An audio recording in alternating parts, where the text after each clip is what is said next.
Salut tout le monde, c'est Maëlie Créative. Aujourd'hui je suis super contente de vous retrouver dans une vidéo. Donc c'est la deuxième vidéo que je fais sur ma chaîne de la catégorie vente. Donc j'espère vraiment que cette vidéo vous plaira, elle est un petit peu particulière. En fait c'est les 5 conseils qui vont être posés sous forme de questions, vous allez voir. Que j'ai pour tout ce qui va être vente. Donc je vais parler essentiellement de vente de bijoux, fimo, enfin en pâte polymère en tout cas. Donc si ça vous intéresse, restez ici. Si cette vidéo ne vous intéresse pas, allez voir d'autres vidéos, etc. Parce que n'écoutez pas cette vidéo si ça vous intéresse pas. Ça paraît logique, mais bon voilà. Tout d'abord je m'excuse si vous voyez pendant la vidéo mes ongles, ils sont atroces, je le sais, je suis désolée. Je m'excuse pour ça. Donc il va y avoir 5 questions on va dire, avec des réponses que je vais vous donner en fait. Et ça va être sous forme de conseils un petit peu. Il y a une mouche qui m'énerve beaucoup. Donc j'espère que j'aurai assez de batterie, je sais pas. Donc déjà la première question c'est comment faire une liste de préparatifs, comment se préparer à la vente.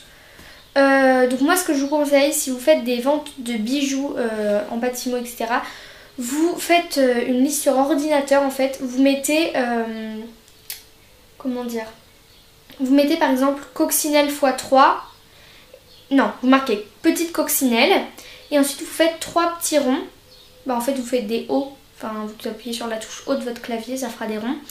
Et à chaque fois que vous avez fini une paire, vous cochez, vous cochez, vous cochez et vous faites ça pour tout. Enfin moi c'est ce que je fais avec ma maman et c'est très pratique parce que comme ça on sait tout le temps où est-ce qu'on en est etc. C'est beaucoup plus simple et l'organisation est largement meilleure quand on fait ça. Donc je vous conseille vraiment de faire ça.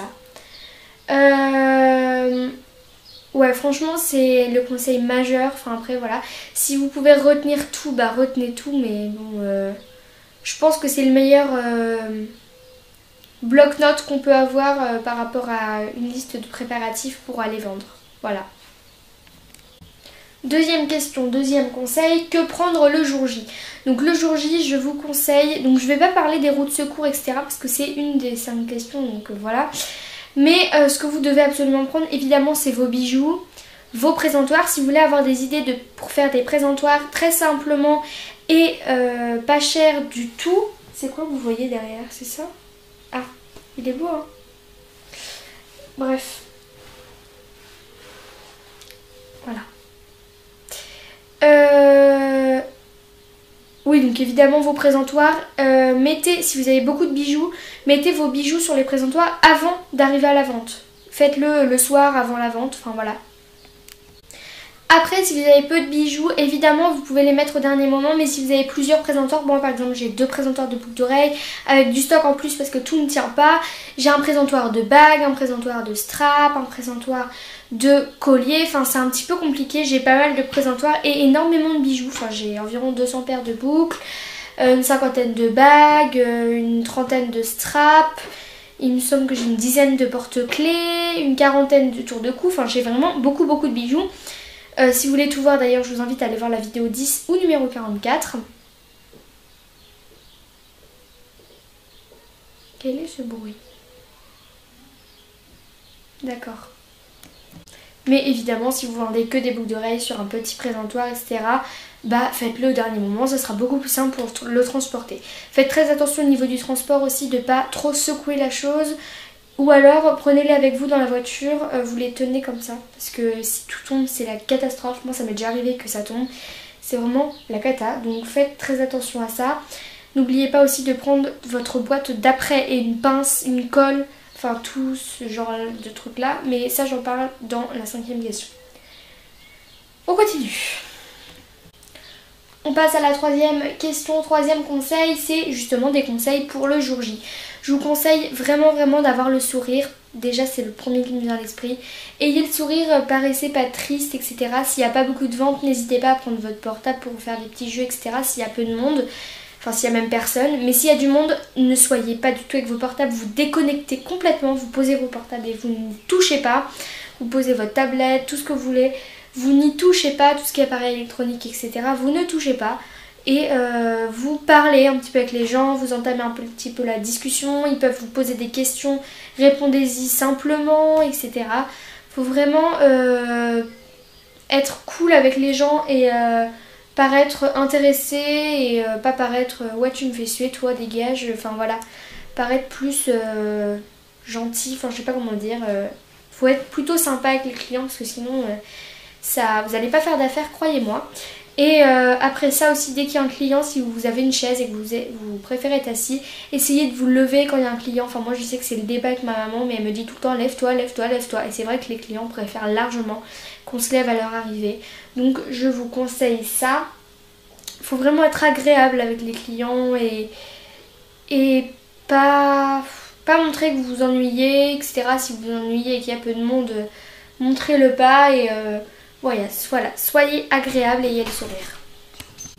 On poursuit cette vidéo avec la numéro 4, les critiques le jour J. Donc il est possible que vous ayez des critiques le jour J, bonnes ou mauvaises. Donc moi, généralement j'ai quand même des bonnes. Mais il y en a quand même qui disent oh non c'est trop cher, oh non c'est moche. Enfin moi ça m'est déjà arrivé que quelqu'un me dise que c'était moche. Et enfin après j'en ai parlé vite avec mes parents.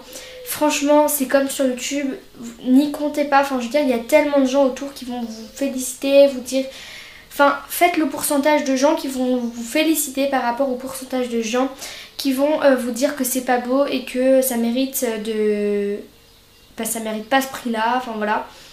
Moi on me dit souvent d'augmenter mon prix etc. et je l'augmente jamais parce que j'estime que j'ai pas à l'augmenter. Donc enfin je veux dire, encore c'est des critiques constructives voilà, mais c'est exactement comme sur YouTube en fait hein. C'est des critiques constructives, essayez de les appliquer si elles vous intéressent évidemment, mais essayez de les appliquer et d'en tenir un petit peu compte, pas totalement mais un petit peu. Par contre si c'est des critiques pour critiquer, c'est exactement comme sur les réseaux sociaux, comme partout, hein, comme dans la vraie vie même. On vous critique derrière votre dos, c'est pas agréable mais c'est comme ça. Voilà, c'est le mode de vie des gens et les gens parfois ils sont très pénibles à cause de ça. Mais ils sont comme ça, on peut pas changer les gens et tout le monde n'est pas parfait, voilà. Ne prenez pas ça au premier degré et faites juste un petit pourcentage et une comparaison entre les gens qui vont vous dire bravo et les gens qui vont vous casser quoi. Donc voilà. Je finis cette vidéo, vous allez voir qu'elle va être plutôt courte donc je suis plutôt fière de moi. Donc les roues de secours pour le jour J, les roues de secours c'est ce que j'appelle, comment dire, c'est ce que en gros la super glue, si un truc se décolle etc, moi ça m'est déjà arrivé plusieurs fois mais recoller tout de suite, enfin je veux dire si vous n'avez pas de super glue c'est la catastrophe, faut vraiment voilà. Pensez à la nappe aussi puisque souvent on oublie un petit peu hein. Pensez à tout ce qui est pancarte de prix plutôt, parce que de cri... voilà, et comme roue de secours, une pince, prenez une pince au cas où un après se détache etc. Pour le rattacher, il faut vraiment penser à la pince parce que ça m'est déjà arrivé plusieurs fois moi personnellement et je pense que ça arrive un petit peu à tout le monde. Donc prenez une pince pour le rattacher etc. Prenez aussi vos apprêts parce que c'est possible d'avoir perdu un apprêt en cours de route, il s'est détaché etc. Enfin moi ça m'est déjà arrivé également. Donc pensez à tout ça et je pense que ça se passerait très bien vos ventes et j'espère que mes conseils vous auront été utiles. Cette vidéo est maintenant terminée, j'espère vraiment qu'elle vous aura plu. J'espère vraiment qu'elle vous aura plu. Je vous retrouve très bientôt, très prochainement dans une vidéo. Je vous fais 103 bisous parce que j'ai 103 abonnés donc 103 bisous. Gros comme ça, je vous aime de tout mon cœur qui est là. Tout ce que je porte sur moi, tout ce que je présente à chaque fois et tout en barre d'infos. Faut vraiment que vous alliez voir la barre d'infos à chaque fois parce que je passe un temps fou à la remplir et je crois que personne n'y va. Donc voilà, n'hésitez pas aussi à liker la vidéo en mettant un petit pouce en l'air, à la commenter, à vous abonner à ma chaîne.